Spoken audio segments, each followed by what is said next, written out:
스크루테이프의 편지 중 오늘은 두 번째 편지를 읽어보도록 하겠습니다.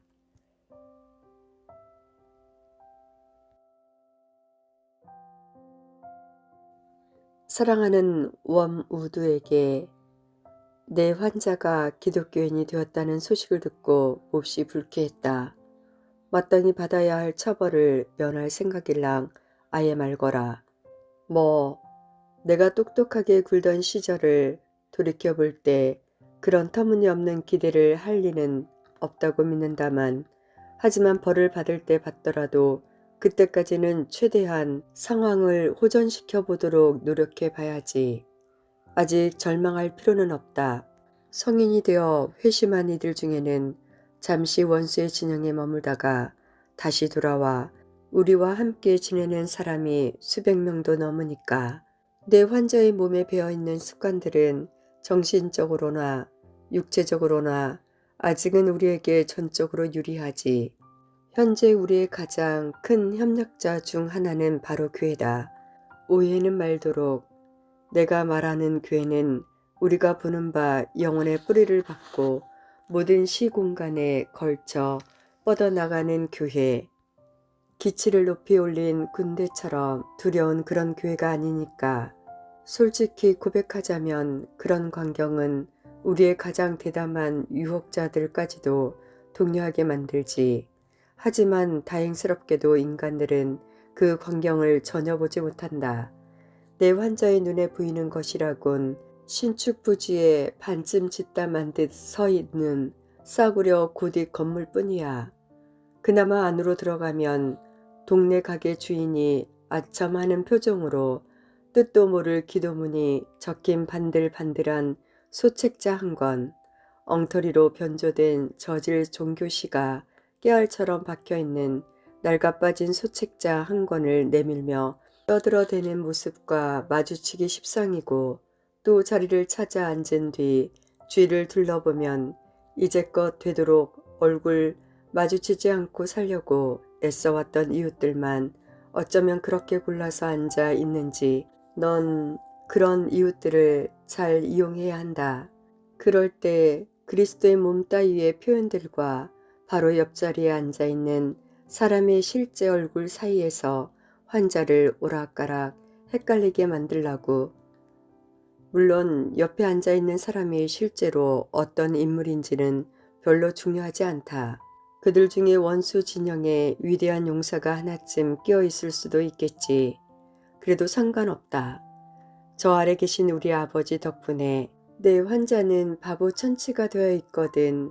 찬송가 음정이 틀린다거나 신발에서 삐걱삐걱 소리가 난다거나 목살이 두 겹이라든가 옷차림이 별스런 사람이 주변에 하나만 있어도 그들의 종교 역시 어쩐지 우스울 것 같다고 얼른 믿어버릴걸. 너도 알다시피 그는 지금 자기 수준에서 영적인 그리스도인의 모습을 그리고 있다. 그런데 그가 생각하는 영적인 모습이라는 게 알고 보면 대체로 그림에서나 볼 수 있는 것들이거든.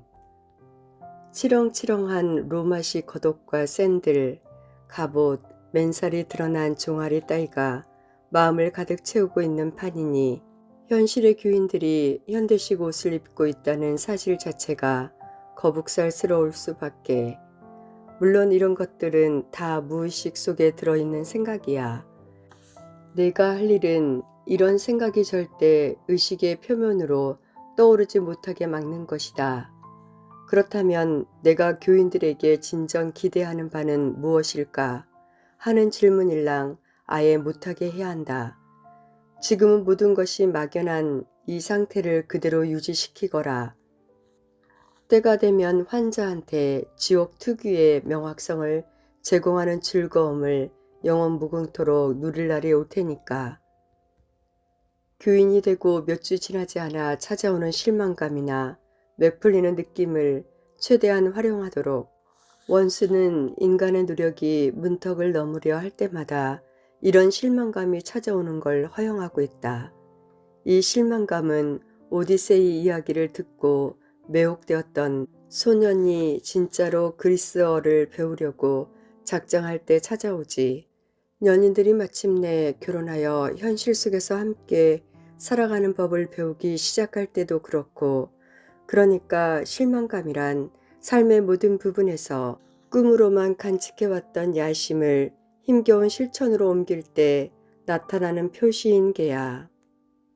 원수가 이런 위험 부담을 감수하는 이유는 이 구역질나고 하찮은 인간 버러지들을 이른바 자유로운 여인이자 종, 원수가 쓰는 말로 하자면 아들, 우로 삼겠다는 망측한 환상을 품고 있기 때문인데, 이 두 발 달린 짐승들에 대한 애정이 얼마나 집요한지 변태적인 관계도 서슴지 않으면서 영적 세계 전체를 모독하고 있는 형편이다.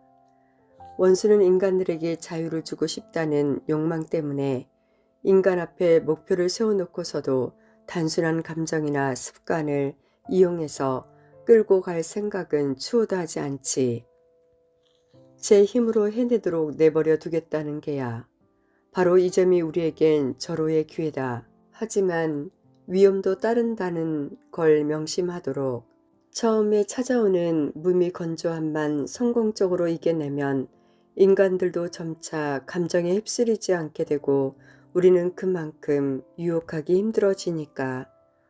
지금까지는 옆자리에 앉은 교인 자체만 놓고 볼 때 실망을 느낄 만한 합리적인 이유가 전혀 없는 경우를 놓고 얘기했다만, 만약 실제로도 실망스러운 인간이라면, 이를테면 우스꽝스러운 모자를 쓴 여자는 구제불능성 노름꾼이고 삐걱삐걱 소리나는 장화를 신은 남자는 구두쇠에다가 남을 부당하게 착취하는 인간이라는 사실을 환자가 알고 있다면 일은 훨씬 더 쉬워지지.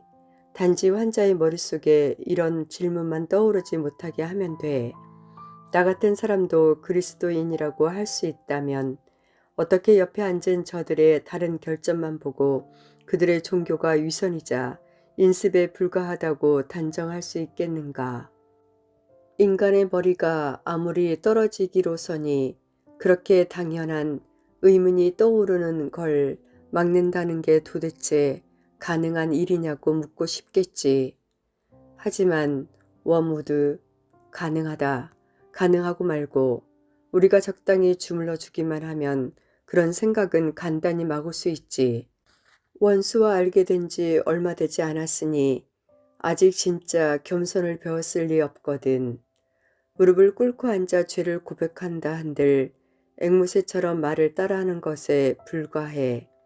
사실 마음 밑바닥에서는 이렇게 회심까지 해두었으니 이만하면 원수의 장부에 상당량 초과 액수를 달아놓은 셈이라고 여전히 믿고 있는 데다가 이렇게 교회에 나와 별 볼일 없으면서도 잘난 척하는 이웃들과 함께 앉아있는 것만으로도 대단한 겸손이요 선심이라고 생각하고 있다고. 그러니 이런 심리 상태를 되도록 오래오래 유지하도록 신경 잘 쓰거라.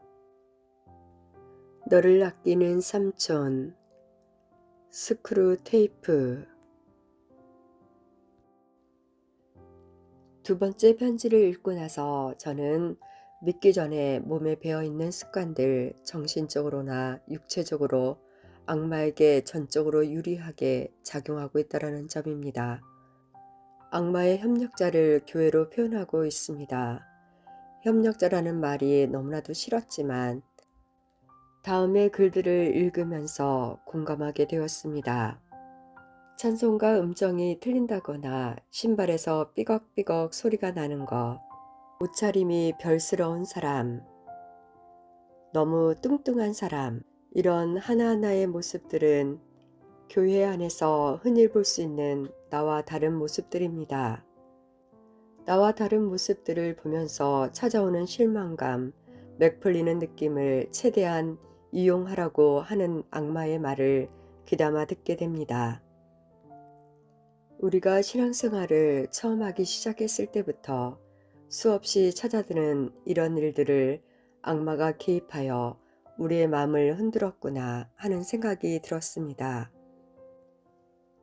저를 전도했던 사람은 내가 싫어하는 그런 모습들이 아주 많았습니다. 그래서 저는 그 친구를 피해 다니기도 했습니다. 예수님 앞에 다시 돌아와 신앙생활을 하고 믿음이 회복되었을 때 그 친구가 얼마나 소중하고 얼마나 고마웠는지 하나님께 감사했습니다. 여름이 되면 우리는 예배드릴 때에 에어컨을 켭니다. 성도들의 온도차가 있어서 때로는 예배드릴 때 너무 추워서 예배에 집중하지 못하는 그러한 때가 있었습니다. 그럴 때에는 온도를 내려놓는 성도가 이해가 되지 않아 마음 불편함을 표현함으로 받은 은혜를 쏟아버렸던 것이 기억이 납니다. 그냥 단순히 서로 몸의 온도차가 있을 뿐인데 마음이 왜 불편했는지, 그래서 받은 은혜를 왜 쏟아버렸는지 이제야 알 것 같습니다. 우리의 삶 가운데 작은 일들 속에서 사단이 개입하여 우리의 마음을 뺏어가는 그러한 부분에 내 마음을 지키어 승리할 수 있는 우리의 삶이 되기를 바랍니다. 독자 여러분도 두 번째 편지를 읽고 생각나는 것들이 있다면 댓글로 남겨주시기를 바랍니다.